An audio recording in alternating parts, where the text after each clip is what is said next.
أعوذ بالله من الشيطان الرجيم. بسم الله الرحمن الرحيم. بسم الله الرحمن الرحيم. السلام عليكم ورحمة الله وبركاته.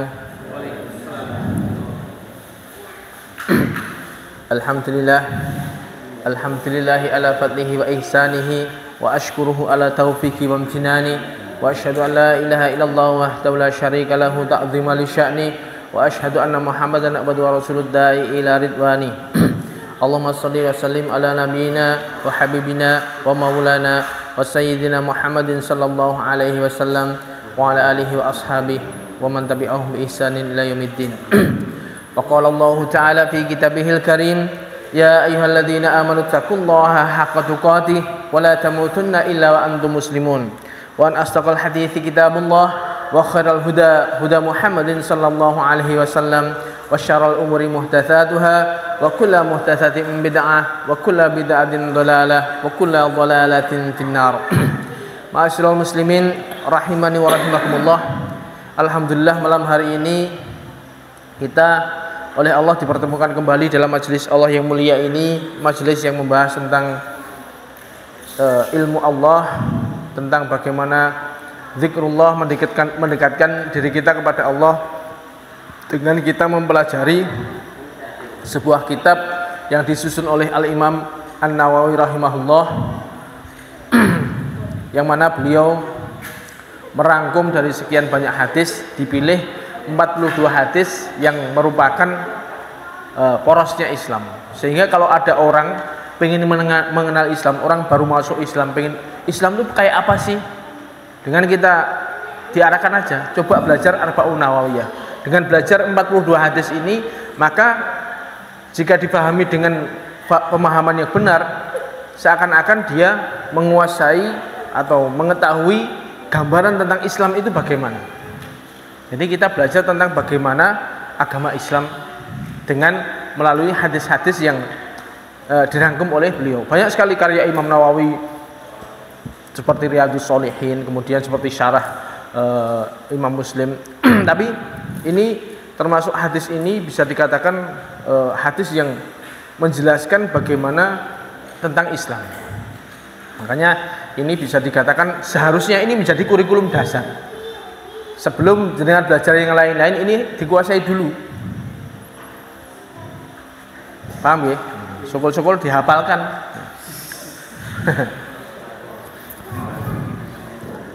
Dihafalkan yang matanya tok enggak. Yang itu yang kotak kecil itu. Kita melanjutkan pembahasan melanjutkan pada hadis yang ke-27, yaitu tentang kebaikan dan dosa. An-Nawas bin Sam'an radhiyallahu anhu, dari sahabat Nawas bin Sam'an, Nabi sallallahu alaihi wasallam qaal, bahwasanya Nabi sallallahu alaihi wasallam pernah bersabda, albir husnul khuluq. Kebaikan itu adalah akhlak yang mulia. Jadi albir, kebaikan itu adalah akhlak yang mulia. Wal itsm, dan dosa itu ma haka fi nafsik, apa yang membuat hatimu gelisah. Wa karihta ayatoli'a alaihin nas, dan kamu benci jika perbuatanmu itu dilihat oleh manusia. Jika orang tahu, kamu gak senang. Sifatnya dosa itu seperti itu. Jadi kalau sifatnya kebaikan itu tercermin dari akhlak yang mulia, sifatnya dosa itu menggelisahkan hati. Kemudian kita nggak senang jika orang lain itu tahu. Kemudian Imam Nawawi membawakan satu hadis lagi dari An Wabisah bin Ma'bad. Qala, berkata siapa Wabisah, itu Rasulullah sallallahu alaihi wasallam, saya mendatangi Nabi. Faqala, maka Nabi bertanya kepada Wabisah, jita tas'alu anil birri wal its, bukankah kamu datang itu mau bertanya tentang apa itu kebaikan dan apa itu dosa? Qultu na'am, ya wahai Nabi. Maka Nabi menjawab, istafti qalbak. Tanyakan pada hatimu. Kalau kamu pengen ngerti ini perbuatan ini baik apa buruk, coba tanyakan pada hatimu. Albirru matok ma'annat ilaihi nafsu. Perbuatan baik itu pasti akan membuat jiwa itu tenang. Watok ma'anna ilaihil qalb, dan hati menjadi tentram. Ini sifat dari perbuatan baik. Sebuah kebaikan itu pasti menenteramkan jiwa. Wal ism, dan dosa iku mahaka fi nafsi wa taraddada fi sadri.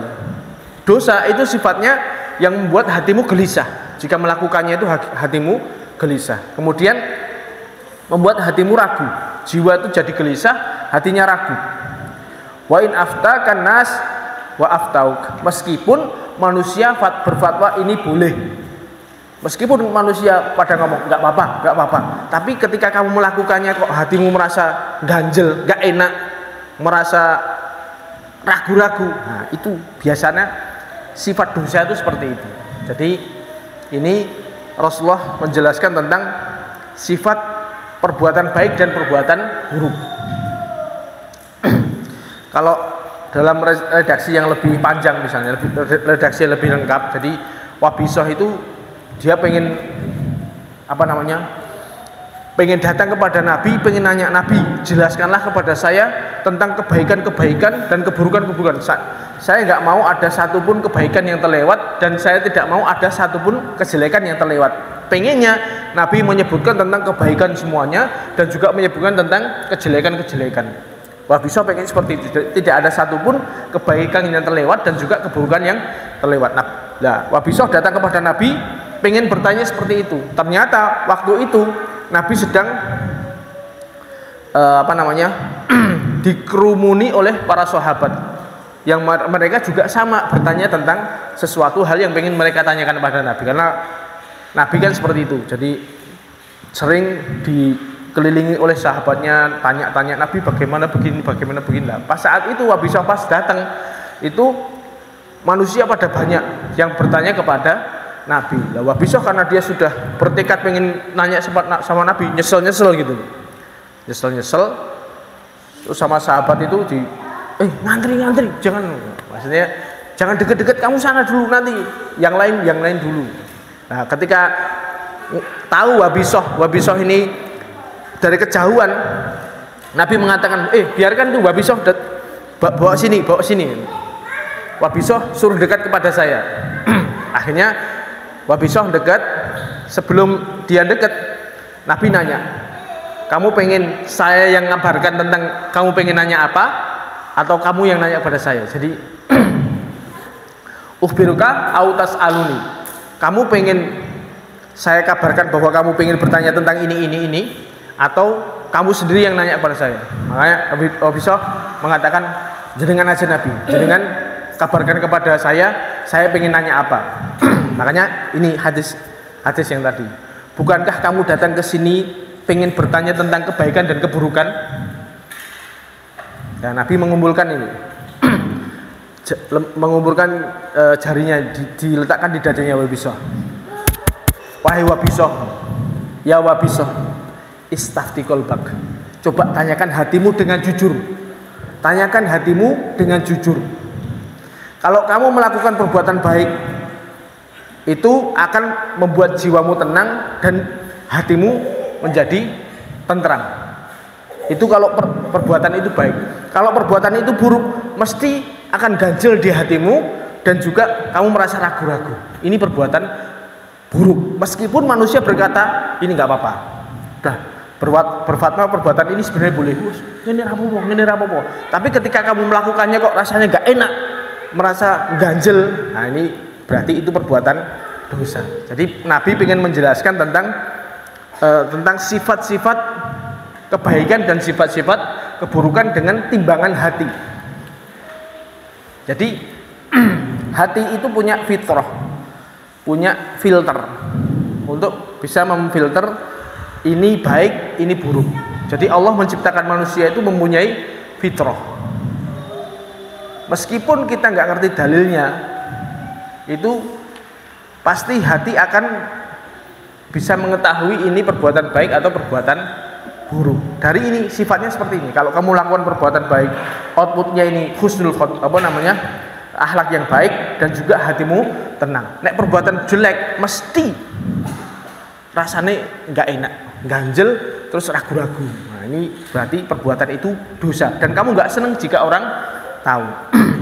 Ini kata albir di dalam hadis ini, albir ini kalau dia datang dengan lafaz sendiri, ini bisa dimaknai dengan dua makna, yaitu berbuat baik kepada sesama manusia, bermuamalah, seperti halnya birrul walidaini, berbuat baik kepada orang tua. Berarti bisa juga kata bir ini digandengkan untuk berbuat baik kepada tetangga, kepada teman-temannya, kepada saudara-saudaranya. Berarti bermuamalah dengan sesama manusia ini namanya bir. Atau kata kebaikan ini mencakup seluruh perbuatan baik, baik itu ketaatan kepada Allah maupun kepada sesama manusia. Seperti halnya yang Allah firmankan dalam surat Al-Baqarah.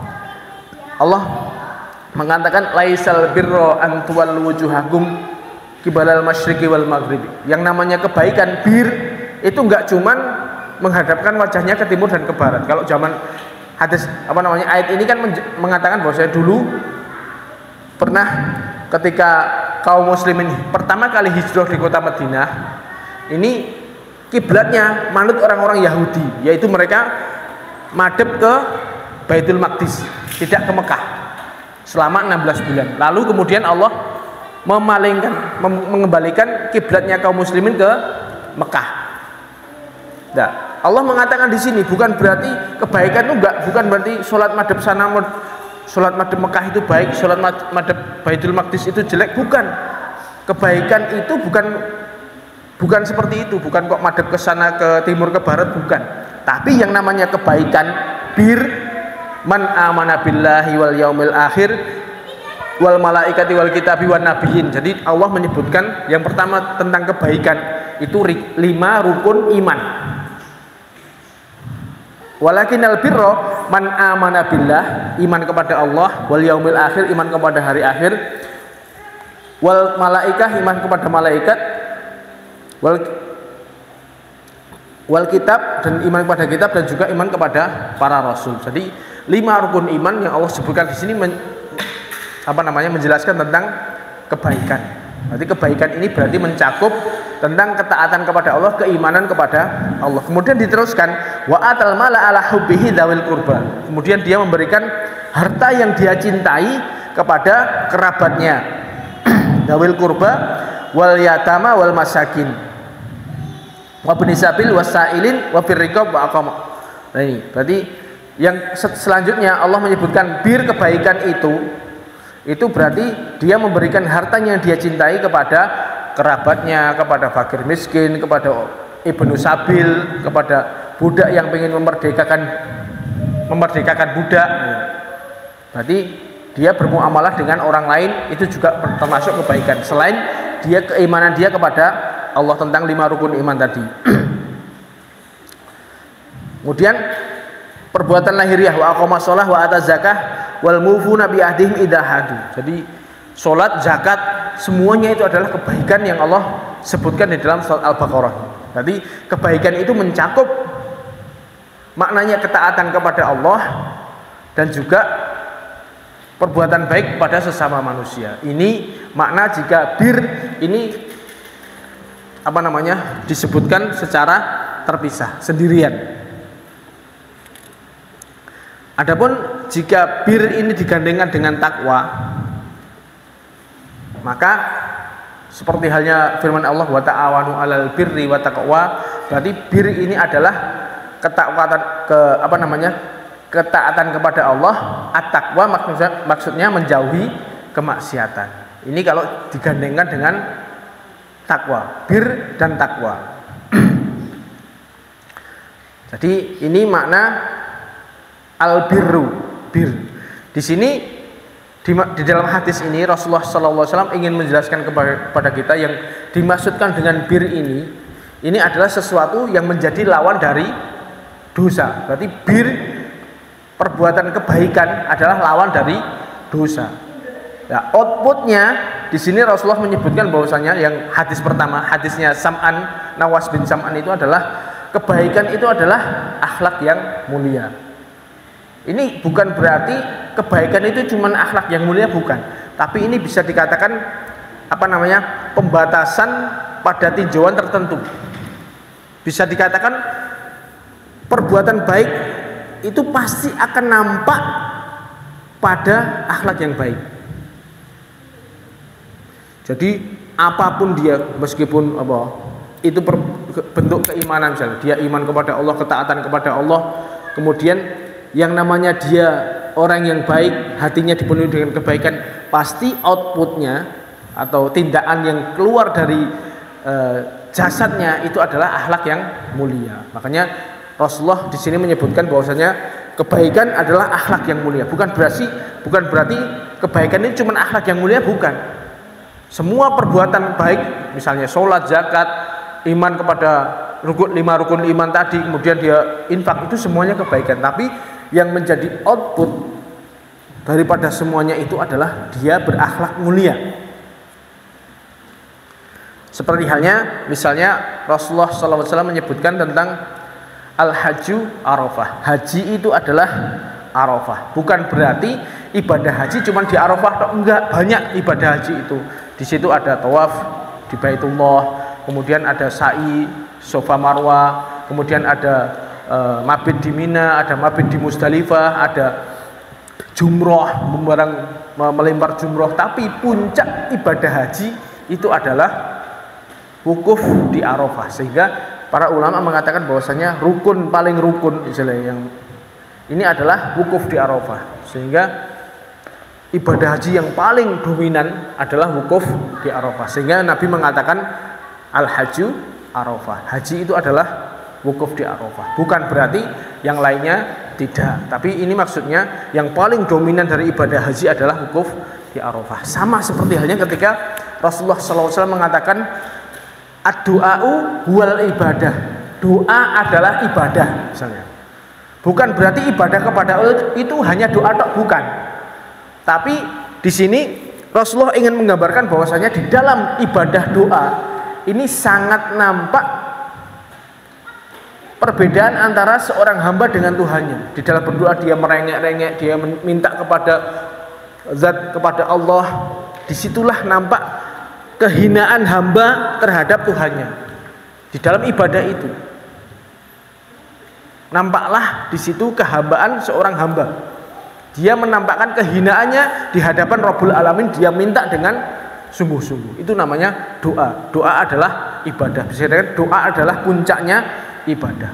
Makanya dosa yang paling besar itu adalah menyerahkan doa yang merupakan itu adalah bentuk kehinaan, bentuk penghambaan seorang hamba kepada Rabbnya, diserahkan kepada selain Allah. Makanya ini syirik yang paling dosa yang paling besar. Minta kepada misalnya pada nabi, bahkan kepada malaikat sekalipun itu juga tidak boleh. Meskipun kita tahu malaikat punya tugas masing-masing. Ada malaikat yang ngatur hujan. Benar-benar malaikat itu bisa menurunkan hujan.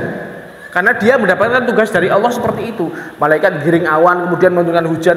Malaikat ngatur gunung. Malaikat punya kekuasaan tertentu. Meskipun seperti itu, tapi kita berdoa kepada malaikat, ya malaikat penurun hujan, turunkanlah hujan. Boleh apa enggak? Syirik akbar. Jelas itu dosa yang mengeluarkan seseorang dari Islam. Makanya dosa yang paling besar adalah menyerahkan doa yang itu adalah bentuk penghambaan seorang hamba kepada selain Allah. Entah itu kepada wali fulan, kepada penghuni kubur, kepada yang lain-lainnya, kepada selain Allah, itu merupakan dosa besar. Paham ya?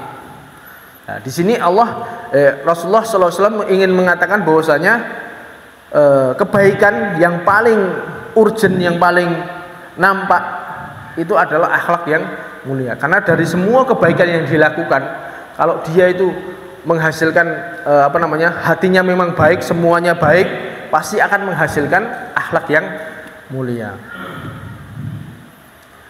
Kemudian di dalam mensyarah hadis ini, Syekh Utsaimin rahimahullah, beliau menjelaskan bahwasanya akhlak mulia ini terbagi menjadi dua hal, yaitu berakhlak yang mulia kepada Allah dan juga berakhlak mulia kepada sesama makhluknya. Nah, berakhlak mulia kepada Allah bagaimana? Berakhlak mulia kepada Allah tercermin dari dua hal. Yang pertama, bagaimana dia mensikapi syariat-syariat yang Allah turunkan kepadanya dengan lapang dada. Jadi dia tahu bahwasanya yang mengatur alam semesta ini adalah Allah, yang menciptakan dia oleh Allah. Jadi yang paling tahu tentang kebutuhan hamba itu adalah Allah. Yang paling tahu bagaimana apa yang terbaik bagi hamba adalah Allah. Sehingga dengan aturan-aturan syariat yang Allah berikan kepada dia, dia menerima dengan lapang dada. Ini yang namanya berakhlak mulia kepada Allah. Apapun itu, kalau Allah mengatakan ini halal, ya kita halalkan. Allah mengatakan ini haram, ya kita haramkan, kita jauh sejauh-jauhnya. Ini syariat yang Allah turunkan sudah jelas. Ini halal, ini haram, ini perintah, ini larangan. Kalau ada perintah kita jalankan, kalau ada larangan kita jauh sejauh-jauhnya. Ini namanya berakhlak mulia, kita terima dengan lapang dada. Makanya Allah berfirman, ya ayyuhalladzina amanu la tuqaddimu baina yadayillahi wa rasulih. Wahai orang-orang beriman, jangan kalian mendahului Allah dan Rasulnya. Wattaqullah, dan bertakwalah kepada Allah. Karena di situ ada sebagian orang yang kadang-kadang terbesit di dalam hatinya, apa sih aturan syariat itu kok aneh-aneh, sidik-sidik ra oleh, sidik-sidik haram, ini ra oleh. Terbesit hatinya seperti itu, berarti ini adalah akhlak buruk kepada Allah. Dia nggak nerima bahwasanya aturan-aturan yang Allah sudah turunkan aturannya ini adalah yang terbaik bagi manusia. Yang Allah haramkan pasti itu buruk bagi manusia. Yang Allah halalkan itu kebaikan bagi manusia. Yang Allah perintahkan itu pasti kebaikan bagi manusia. Yang Allah larang itu pasti keburukan bagi manusia. Nah, kita kadang-kadang terbersit hatinya karena nggak cocok dengan hawa nafsunya. Adem-adem ini jadi nek ngombe ciu misalnya, untuk menghangatkan badan yang mengandung alkohol ini kayaknya hawanya cocok misalnya. Ternyata Allah haramkan. Ini berarti yaitu ketika ada terbesit sesuatu yang seakan-akan dia nggak senang dengan syariat Allah, ini berarti dia akhlak yang buruk kepada Allah. Seharusnya bagaimana ya? Fala wa rabbika la yu'minuna hatta yuhaqqimuka fima shajara bainahum tsumma la yajiduna fi anfusihim harajan mimma qadaita wa yusallimu taslima. Jadi demi Tuhanmu Muhammad, mereka hakikatnya tidak beriman sampai mereka menjadikan kamu sebagai hakim di dalam perkara yang mereka perselisihkan. Harusnya gitu. Dengan sesuatu yang Allah Rasul turunkan sebagai syariat, kita menjalankan dengan lapang dada. Enggak ada tsumma la yajidu fi anfusihim harajan, enggak ada gerundel sama sekali, enggak ada. Tidak ada perasaan berundel. Jadi kita tahu bahwasanya ini haram, ini halal. Seperti itu. Beda cerita ya dengan misalnya dia tahu ini haram misalnya, tapi ternyata hawa nafsunya dia kalah dengan hawa nafsunya. Tapi ini saya tahu ini buruk, saya tahu ini dosa, tapi gimana ya, saya belum bisa meninggalkan. Ini beda cerita. Ini masih mending. Bukan berarti menganggap bahwasanya syariat Allah itu buruk. Ini yang pertama, tercermin akhlak mulia seorang hamba kepada Allah, yaitu dengan dia berlapang dada terhadap syariat yang Allah turunkan kepada dia, sehingga dia menjalankan dengan gembira. Seandainya dia bermaksiat, dia tahu bahwa dia sedang bermaksiat. Dia tahu bahwa dia melakukan kesalahan, tapi hawa nafsunya mengalahkan dia. Bukan mencela syariat Allah. Akhlak mulia yang kedua yaitu dengan sesama makhluk. Ini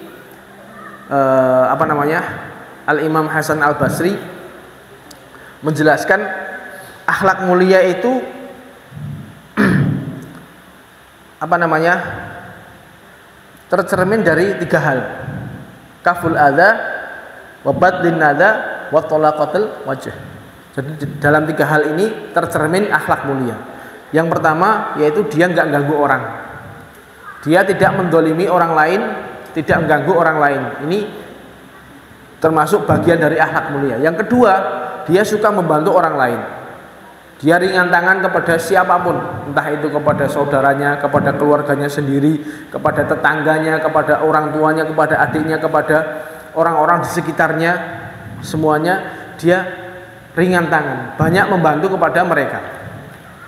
Ini termasuk bagian dari akhlak mulia. Kemudian yang ketiga, wa talaqatul wajh, murah senyum. Murah senyum ini juga termasuk akhlak yang mulia. Termasuk akhlak yang mulia. Karena tidaklah seseorang itu murah senyum kecuali hatinya itu baik. Jadi ketemu siapa aja dia bisa senyum. Makanya ini tidak mudah dilakukan kecuali memang hatinya baik. Kadang-kadang kita merasa heran, jadi senyum itu apa sih susahnya gitu kan. Tinggal senyum aja, tapi ternyata enggak. Banyak orang-orang yang pasang wajah muram kepada orang lain. Dia merasa enggan memberikan senyumnya kepada orang-orang tertentu, seakan-akan orang itu lebih buruk dari dia, atau mungkin orang itu enggak pantas dia kasih senyuman atau yang lain-lainnya. Sehingga itu tercermin dari perilakunya kepada orang lain. Padahal Rasulullah SAW mengajarkan kepada kita untuk murah senyum. Senyum itu nggak modal, dan dengan adanya kita menyebarkan senyum, maka kita bersedekah dengan sedekah yang banyak, dan itu murah, modal yang sangat murah. Seperti halnya diriwayatkan oleh sahabat Jabir bin Abdullah. Beliau mengatakan, ma hajabani Nabi sallallahu alaihi wasallam mundu aslamtu wala rani illa tabassama fi wajhi. Jadi sejak Jabir bin Abdullah itu mengatakan bahwa sejak saya masuk Islam, jadi Nabi itu nggak pernah menolak saya ketika saya ingin bertemu dengan Nabi. Jadi Nabi selalu menyambut Jabir dengan tangan terbuka, silahkan. Jadi tidak pernah ditolak sama sekali. Dan selalu ketika Nabi melihat Jabir, itu pasti Nabi tersenyum. Nah, yang diperlakukan seperti ini nggak cuma Jabir dok, hampir semua sahabat itu Nabi perlakukan seperti itu, sehingga Nabi senyum kepada semua orang. Ini termasuk akhlak yang mulia yang mungkin banyak kayaknya prakteknya kita lihat di zaman sekarang itu jarang. Orang hanya tersenyum kepada orang yang dia kenal.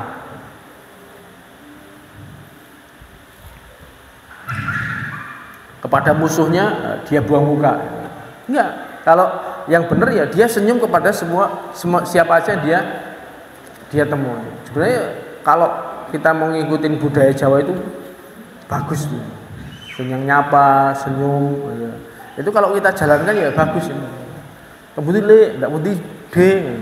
Nah itu kan dia dengan berinteraksi seperti itu dia banyak senyum. Ini seandainya 3 ini punya salah satu aja dilakukan, ini termasuk bagian dari akhlak yang mulia. Apalagi dia punya 3-tiganya ini.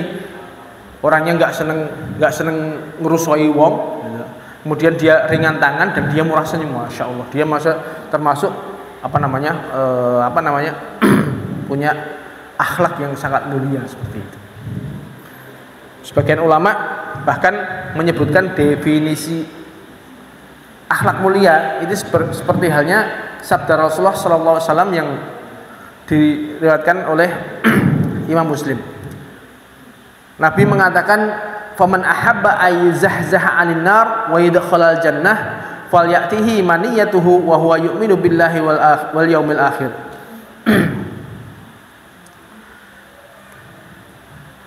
Barang siapa yang ingin selamat dari neraka dan dimasukkan ke dalam surga, maka hendaknya dia meninggal dalam keadaan iman kepada Allah dan iman kepada hari akhir. Dia iman meninggal dalam keadaan iman. Kemudian wal ya'ti ilan nasil ladzi yuhibbu ayyuta ilaihi. Dia bersikap kepada manusia dengan sikap yang ia suka jika sikap tersebut diarahkan untuknya. Ini termasuk akhlak yang mulia seperti itu. Dia bersikap, dia berbuat kepada orang lain seperti halnya dia pengen diperlakukan seperti itu. Yang namanya kita berteman dengan sesama teman misalnya, kita pengennya bagaimana toh?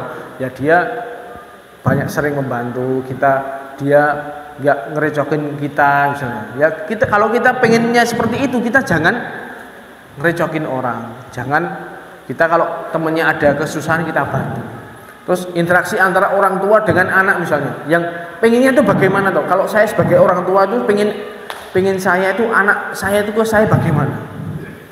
Orang tua itu pengennya ya misalnya anaknya itu banyak memberikan, terus nggak usah banyak nanya, terus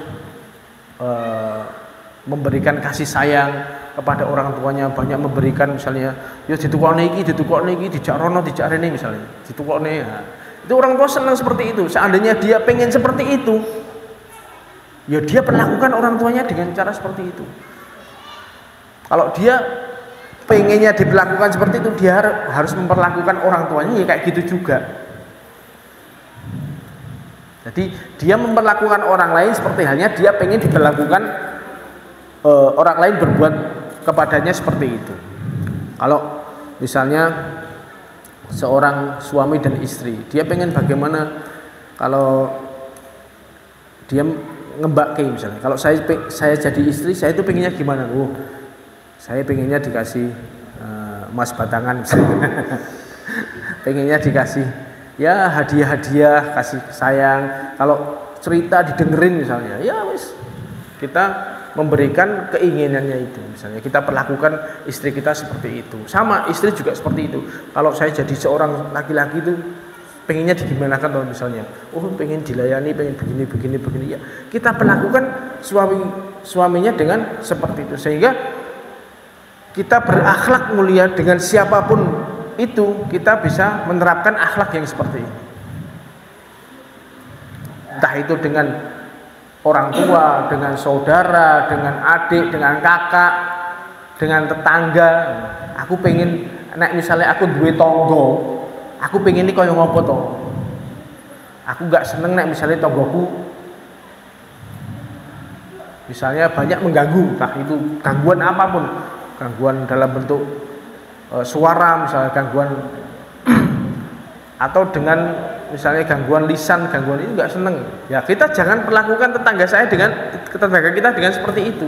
Sehingga kalau kita terapkan semuanya, maka ini akan membuat interaksi kita dengan orang sekitar kita itu enak. Kita enak dengan orang tua kita enak dengan anak-anak kita enak dengan istri kita. Hubungannya itu enak gitu. Nah kalau kita bisa menerapkan seperti itu, masya Allah. Inilah yang tercermin dari kebaikan yang kita lakukan. Jadi kalau orang itu baik, maka orang di sekitarnya akan merasakan kebaikan-kebaikan. Itu kalau orang baik. Sehingga tidak ada yang merasa terganggu dengan kehadirannya. Dan akhlak mulia ini sebenarnya argo pahala yang banyak terlupakan. Kalau kita mau menerapkan ini kepada kita, ketemu orang senyum, kemudian kita bantu, kemudian kita berakhlak, ketemu misalnya sama anak berakhlak mulia, pahala, sama istri berakhlak mulia, pahala, sama tetangga kita senyum, kita siapa, kita bantu, pahala lagi. Ketemu rekan kerja misalnya kayak gitu, menerapkan akhlak mulia, berpahala. Itu jadi banyak sekali ladang pahala yang akan kita petik jika kita menerapkan akhlak mulia. Makanya Rasulullah SAW mengatakan khairukum li ahlihi wa ana khairukum li ahli. Jadi sebaik-baiknya kalian adalah orang yang paling baik kepada istrinya, dan Nabi itu adalah orang yang baik kepada istrinya. Kemudian Nabi juga mengatakan, jadi yang paling, kalau orang punya karakter akhlak mulia, itu yang paling merasakan kebaikannya itu siapa? Orang-orang terdekatnya. Jadi seandainya wong itu apik tenan, akhlaknya mulia, yang paling merasakan kebaikannya siapa? Ya anak istrinya dulu. Makanya Nabi mengatakan seperti ini, sebaik-baiknya kalian adalah yang paling baik pada istrinya. Kalau istrinya mengatakan, ditanya bagaimana suamimu, oh apik ini, nah itu baru itu tenang.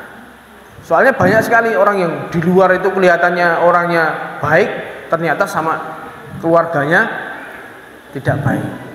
Ini salah seperti ini. Yang paling bisa merasakan kebaikannya dari orang itu adalah orang-orang terdekatnya, yaitu anak dan istrinya. Baru orang di sekitarnya yang lain. Kemudian Nabi mengatakan, akmalul mu'minina imanan ahsanuhum khuluqan wa khiyarukum linisaikum. Jadi kaum mukminin yang paling sempurna imannya adalah yang paling baik akhlaknya. Dan yang paling baik di antara kalian adalah yang paling baik terhadap istrinya. Nah, ini yang paling ngerti rahasia seseorang itu adalah istri. Sehingga kalau dia sama orang lain bisa berpura-pura baik. Dia ketemu sama orang, dia mungkin 2 jam, 3 jam bisa pura-pura baik.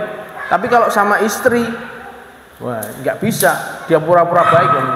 Itu setiap intensitas waktunya sangat panjang.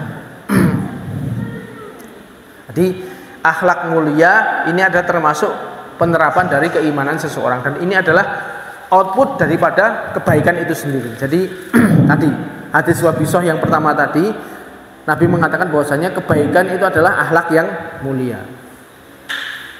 Jadi kalau kita pengen tahu kita ini orang baik apa enggak, kita lihat akhlaknya. Kemudian kebaikan yang di bawahnya yang berdasarkan hadis Wabisoh tadi, yang namanya perbuatan baik itu adalah yang jiwa itu merasa tenang dengan perbuatan tersebut. Kita melakukan sesuatu, jiwa kita tenang, hati kita tentram. Ini berarti perbuatan yang kita lakukan adalah perbuatan baik. Ini adalah kebaikan. Kemudian yang kedua, pembahasan ini kan tadi Wabisoh menanyakan tentang pahala dan dosa, kebaikan dan keburukan. Kebaikan seperti yang kita bahas tadi adalah yang membuat hati kita tenang dan penerapannya adalah hal yang mulia. Kemudian yang dimaksudkan dengan dosa, bagaimana? Dosa adalah mahaka fi nafsik wa karihta ayat toli'a alaihin nas. Jadi dosa itu punya 2 karakter. Ganjel di hati, dilakukan itu rasanya nggak enak, hati itu rasanya gelisah dan kita ragu-ragu. Kemudian yang kedua, kita nggak pengen perbuatan kita diketahui oleh orang lain. Ini karakter dosa. Nah, jadi seandainya tadi Wabisoh datang kepada Nabi, dia pengen tahu tentang kebaikan dan juga keburukan, Nabi cukup coba tanya hatimu dengan jujur, karena hatimu akan bisa menilai perbuatanmu ini baik apa buruk, yaitu tadi. Kalau itu baik, pasti outputnya akhlak mulia dan juga hatimu tenang. Kalau itu buruk, pasti ganjel di hati dan kamu nggak pengen orang lain tahu. Ini adalah kalau kita bertanya tentang kepada hati kita. Kalau cuman ini para ulama mengatakan bahwasanya hati yang bisa menilai seperti ini, hati yang bisa kita tanyai seperti ini, kalau hatinya masih fitrahnya masih benar, masih lurus. Nah kalau orang fitrahnya sudah rusak, nggak bisa. Kalau dia sudah bermaksiat itu merasa nyaman, sudah bermaksiat merasa dosa itu sudah biasa, maka hatinya sudah tidak bisa menilai baik dan buruk. Karena itu tadi, ketika Allah menciptakan manusia itu sudah ada filenya, bisa menimbang kebaikan dan juga keburukan. Ini kalau fitrahnya masih lurus, fitrahnya masih benar, ini bisa kita tanyai, ini apa ora to? Kita tanya pada hati kita. Nah kalau fitrahnya sudah rusak, seorang wanita misalnya, seorang wanita itu misalnya harusnya dia tuh merasa malu jika dia tampil di hadapan umum, kemudian dia diperhatikan, kemudian itu kan harusnya kayak gitu. Bagaimana mungkin misalnya dia seorang wanita yang sudah tanpa malu-malu lagi joget-joget, kemudian main di-upload di media sosialnya, banyak orang yang bisa melihatnya. Ini kan fitrahnya udah rusak kayak gini. Contoh misalnya membuka auratnya, ini seperti ini sudah nggak bisa lagi ditanyai tentang bagaimana perbuatan ini baik apa enggak. Dia sudah tidak merasa malu terhadap hal yang seharusnya dia malu. Sama kepada orang-orang yang sudah biasa bermaksiat, ini hatinya sudah nggak bisa lagi, sudah rusak fitrahnya. Jadi hadis ini bisa kita terapkan jika orang itu fitrahnya masih lurus, masih baik, sehingga bisa kita mintai pertimbangan. Hati, coba tak tanya, perbuatan ini baik apa enggak?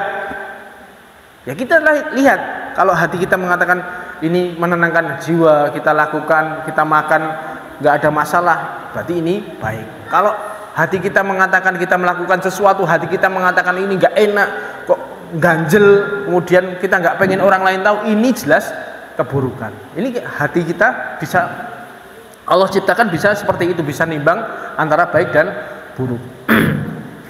Kemudian yang jadi pertanyaan, apakah metode seperti ini harus kita lakukan dalam segala hal? Kita nimbang perkara ini dengan hati, apakah kita lakukan setiap saat? Jawabannya tidak. Ini metode yang digunakan ketika sudah nggak ada jalan lain. Jadi kalau pengen tentang ini kebaikan atau dosa, ini ada 3 metode. Kalau kita pengen menimbang perbuatan kita, perbuat segala sesuatu ini baik apa enggak, pahala atau dosa, kita timbang dengan 3 hal. Yang pertama, kita lihat dulu dengan menggunakan kacamata syariat. Dilihat dulu, oh ini apa orang? Ya kita belajar agama sehingga kita tahu dalilnya. Jadi kalau ini misalnya Allah mengatakan ini baik, ini perintah, ini larangan, ya gak usah lagi ditimbang dengan hati, karena sini sudah ada aturannya. Ini baik, ini buruk, ini pahala, ini dosa, ini perintah, ini larangan, gak usah lagi ditimbang dengan hati, sudah pasti benarnya. Ini yang harus dijadikan nomor 1 ketika kita pengen menimbang sesuatu ini baik atau buruk. Ya pertama lihat dulu dalilnya. Kalau ada dalilnya ini larangan misalnya, ya jangan dilakukan. Kalau ada dalilnya ini perintah, silahkan. Ini boleh, ini halal, monggo. Kalau ada dalilnya. Kemudian kalau kita nggak ngerti, bagaimana kalau kita nggak ngerti dalilnya? Tanya kepada orang yang tahu. Kita tanya kepada ulama yang betul-betul bisa menjelaskan dengan detail.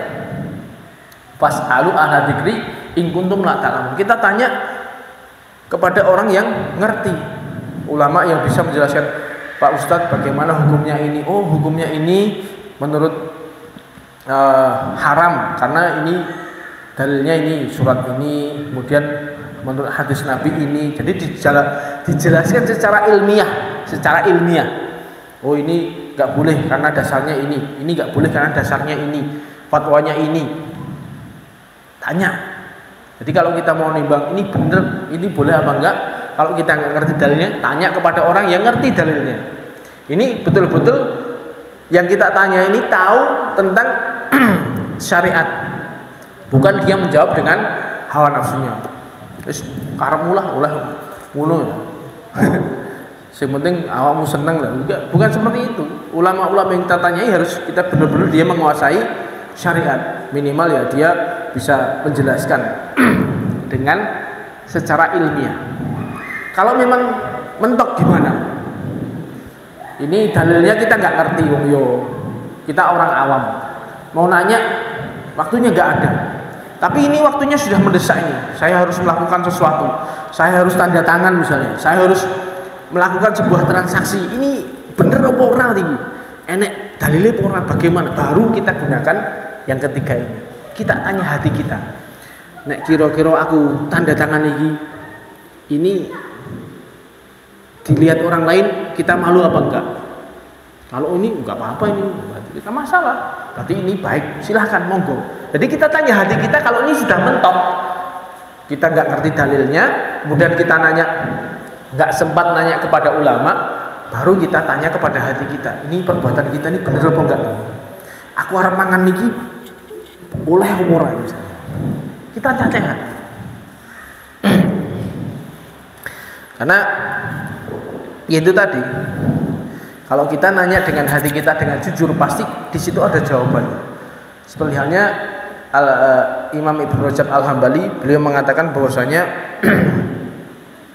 Allah menciptakan hati kita itu dengan fitrah yang menyukai kebenaran dan membenci kemungkaran. Makanya di situ ma'ruf, bahasa kebaikan itu kan ma'ruf. Jadi sesuatu yang sudah diketahui oleh hati kita. Hati kita tahu bahwasanya ini benar, ini kebaikan.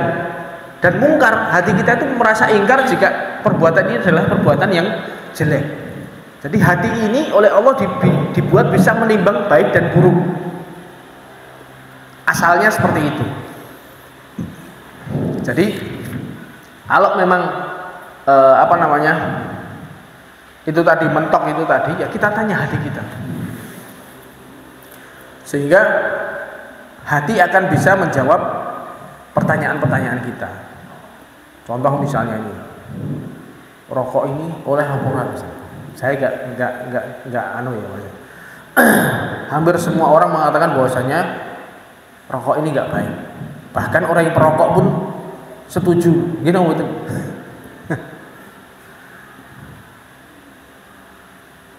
Nah, kalau kita misalnya nggak ngerti ini dalilnya bener apa orang? Enak dalilnya apa orang? Kita nggak ngerti. Dalil larangannya nggak ada, nggak ngerti. Tanya ulama jarine enak sing ngomong oleh, enak sing ngomong ora oleh. Tanya hati kita. Ini kita misalnya rokok. Ini timbanglah dengan hati kita dengan jujur. Ya apik apa elek teman-teman. Misalnya kita nyuruh, kalau itu kebaikan yang kita pengen semangat orang lain dapat kebaikan. Ayo ndak ngerokok lagi. Kira-kira mungkin apa kira-kira? Kita ngajari anak kita sejak dini ngerokok gitu. Mungkin apa enggak? Enggak mungkin. Kita pasti akan mbok aja ngerokok melu bapak, biasanya ngono gitu. Itu berarti kan timbangan hati itu pasti karakter rokok. Berarti ini karakter yang buruk. Adapun dia, aku jane ngerti rokok yo ora apik, tapi ya piye meneh.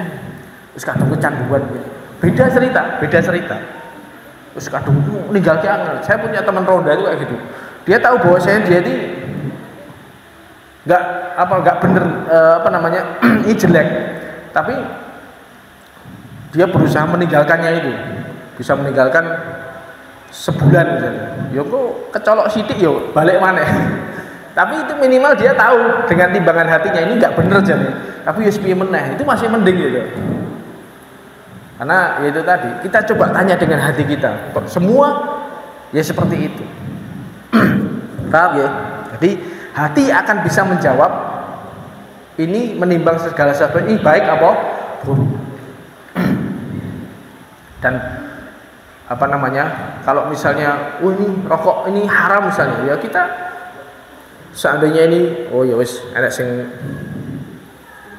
setuju bahwasanya rokok ini haram, hati kita akan menyetujui, oh ya bener, karena ini karakternya buruk. Seandainya ngomong minimal makruh, wis anak saya berfatwa misalnya enggak sampai haram nih, makruh misalnya, ya tetap itu enggak akan ada satupun ulama mengatakan merokok itu sunnah, enggak mungkin. Gini betul, ya itu. Ini contoh bahwasanya hati kita itu bisa menjadi timbangan baik dan buruk. Banyak kalau kita terapkan dalam kehidupan kita sehari-hari seperti itu. Misalnya semua hal-hal yang baik itu pasti akan hati tentram di dalamnya, dan jika perbuatan buruk itu akan hati itu gelisah, kalau jiwanya masih fitrahnya masih benar. Contoh misalnya seorang laki-laki berkhulwat dengan perempuan pertama kali misalnya, dia akan jaga jarak. Kok rasanya panas dingin gak enak. Ini hatinya sebenarnya mengatakan bahwa ini nggak benar ini.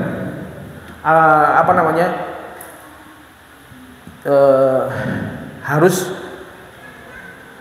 sinyal dalam hatinya mengatakan ini adalah perbuatan yang jelek. Bahwasanya seorang laki-laki berhormat dengan perempuan sendirian misalnya, dia malu-malu, terus dia merasa canggung, ya harusnya gitu, hatinya sih bener. Tapi kalau sekali terus dilanggar misalnya, wis ora apa-apa, terus wani demok, wani lain, nanti akan sinyalnya itu lama-lama akan hilang. Kalau orang hatinya itu pertama pasti dalam semua perbuatan dosa itu pasti hati memberikan sinyal bahwasanya ini adalah perbuatan jelek. Orang pertama kali korupsi, dia jipono is wedi-wedi, gua nek sing ngunangi pora, nek sing anu pora. Awalnya gitu. Tapi ketika ini diabaikan, sinyal-sinyal ini diabaikan, wis kok biasa, cak wis malah nagih di jatah gula. Suwe-suwe ngono kuwi. Jadi seperti itu. Paham ya? Jadi bahwasanya kebaikan dan keburukan ini semuanya sudah ada punya sifat-sifat tersendiri. Bahwasanya kebaikan itu akan melahirkan akhlak yang mulia, kebaikan itu akan membuat hati kita tenang, jiwa kita tentram. Dan keburukan itu akan membuat hati kita gelisah, membuat hati kita merasa ragu-ragu, dan kita gak senang jika perbuatan kita itu diketahui oleh orang lain. Ini adalah sifat dari keburukan. Jadi baik dan buruk. Makanya ketika hati kita mengirimkan sinyal kepada kita, jangan kita sia-siakan, jangan kita abaikan.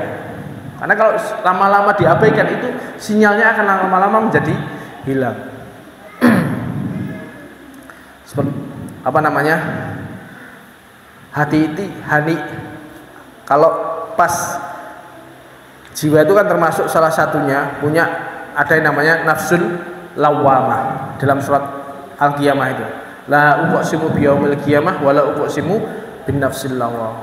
Dan Allah bersumpah dengan jiwa yang suka mencela. Jadi kalau fitrahnya masih benar, hati sinyal-sinyal ketika seseorang melakukan kejelekan, jiwanya akan mencela bahwasanya ini adalah perbuatan dosa, jangan dilakukan. Ini adalah perbuatan jelek, jangan dilakukan. Nah, ini termasuk hal yang baik jika kita masih punya jiwa yang mencela. Wahai jiwa, wahai diri, kenapa kamu melakukan ini? Kenapa kamu melakukan ini? Kamu melakukan ini adalah jiwa yang baik yang harus kita rawat, kita lestarikan. Jangan kita abaikan. Karena kalau ini kita abaikan akan membawa jiwa kita yang asalnya suka mencela dirinya jika melakukan kesalahan menjadi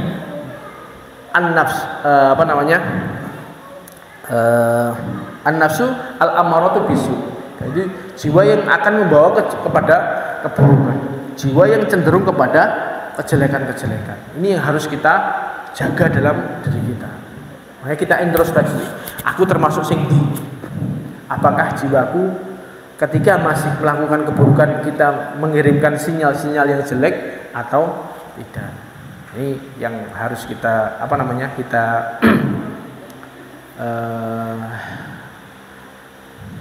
muhasabah. Jadi kita berusaha, kita rawat hati kita karena hati itu punya timbangan baik dan buruk. Allahu a'lam bishawab. Wabillahi taufiq wal hidayah. Subhanakallahumma wa bihamdika asyhadu an la ilaha illa anta astaghfiruka wa atubu ilaik. Assalamualaikum warahmatullahi wabarakatuh.